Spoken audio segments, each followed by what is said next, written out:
Colonel ওলি সাহেব সবসময় রাষ্ট্রদ্রোহিতা এবং দেশদ্রোহিতার তিনি পক্ষ নিয়েছেন। সবসময় দীর্ঘ 17টি বছর বাংলাদেশে ফেসিজম ছিল। এই পার্শ্ববর্তী রাষ্ট্রের সহযোগিতায় খুনি হাসিনা বাংলাদেশে স্বৈরতন্ত্র কায়েম করেছিল। এই বাংলাদেশে ভোট ডাকাতির কয়েকটি নির্বাচনের মাধ্যমে খুনি হাসিনা এই বাংলাদেশের গণতন্ত্রকে কুক্ষিগত করেছিল। তেমনি রাষ্ট্রপতি একটি বাংলাদেশের সর্বোচ্চ পদ, সবচেয়ে সম্মানজনক পদ, রাষ্ট্রের অভিভাবক।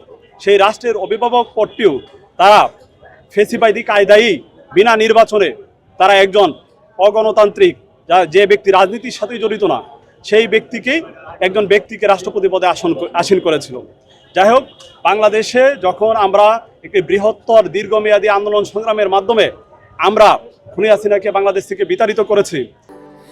স্যান্ডেলিনা সো রূপচর্চায় আভিজাত্য এবং বাংলাদেশে একটি আপনার জন আকাঙ্ক্ষার একটি অন্তর্বর্তীকালীন সরকার অধিষ্ঠিত হয়েছিল।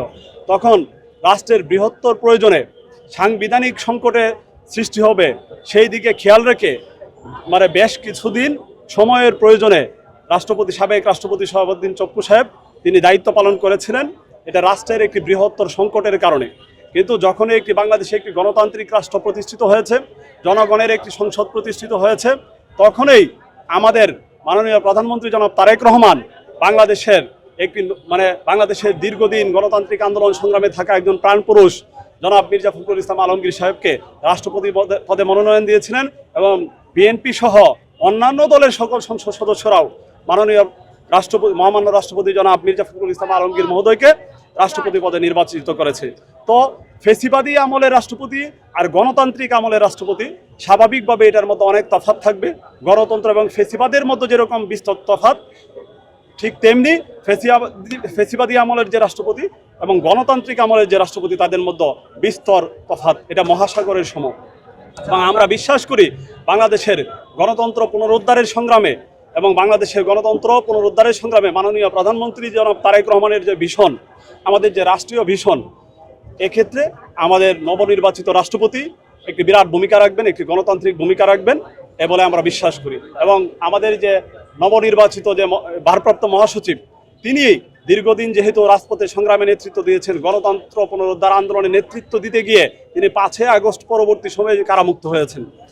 তিনিও বাংলাদেশে আগামীতে গণতন্ত্র পুনরুদ্ধার সংগ্রামে এবং বাংলাদেশে একটি গণতান্ত্রিক রাষ্ট্র হয় আমাদের নেতা জনাব তারেক রহমানের ভিশন অনুযায়ী, সেক্ষেত্রে আমাদের মাননীয় ভারপ্রাপ্ত মহাসচিব একটি দারুণ একটি ভূমিকা রাখবেন বলে আমরা বিশ্বাস করি। আমরা দীর্ঘদিনের রাজনীতি পর্যালোচনা করে দেখেছি কর্নেল ওলি সাহেব সবসময় রাষ্ট্রদ্রোহিতা এবং দেশদ্রোহিতার তিনি পক্ষ নিয়েছেন। সবসময় তিনি 2001 থেকে 6 পর্যন্ত একটি গণতান্ত্রিক সরকারের সাথে বেগম খালেদা জিয়া, আমাদের মহান নেত্রী বেগম খালেদা জিয়ার সাথে বেইমানি করে তিনি সংসদ থেকে বেরিয়ে গিয়েছিলেন। তখন দেখেছি তাকে অপদস্থ হতে হয়েছে রাজপথে। এই নির্বাচনেও তার ছেলে তার নিজের আসনে পরাজিত হয়েছে। এবং আমরা দেখেছি একজন মুক্তিযোদ্ধা রাজাকারদের পক্ষ অবলম্বন করতে পারে, স্বাধীনতা বিরোধীদের পক্ষ অবলম্বন করতে পারে, সে মুক্তিযুদ্ধকে কলঙ্কিত করেছে। সে নিজেকে আর মুক্তিযোদ্ধা হিসেবে দাবি করতে পারে না। এটা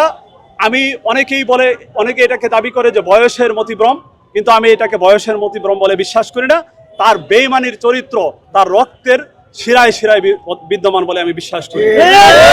তো আমরা বলতে চাই এবং আমাদের ধারণা সে পার্শ্ববর্তী একটি দেশের আশীর্বাদ পুষ্ট এবং পার্শ্ববর্তী একটি দেশের এজেন্ডা বাস্তবায়নে এই বর্তমানে 71-এর পরাজিত শক্তির পক্ষ অবলম্বন করেছেন।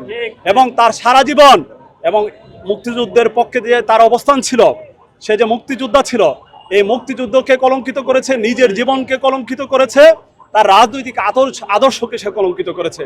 কারণ সে একটি দেশের এজেন্ডা বাস্তবায়ন করে বলে আমরা বিশ্বাস করি।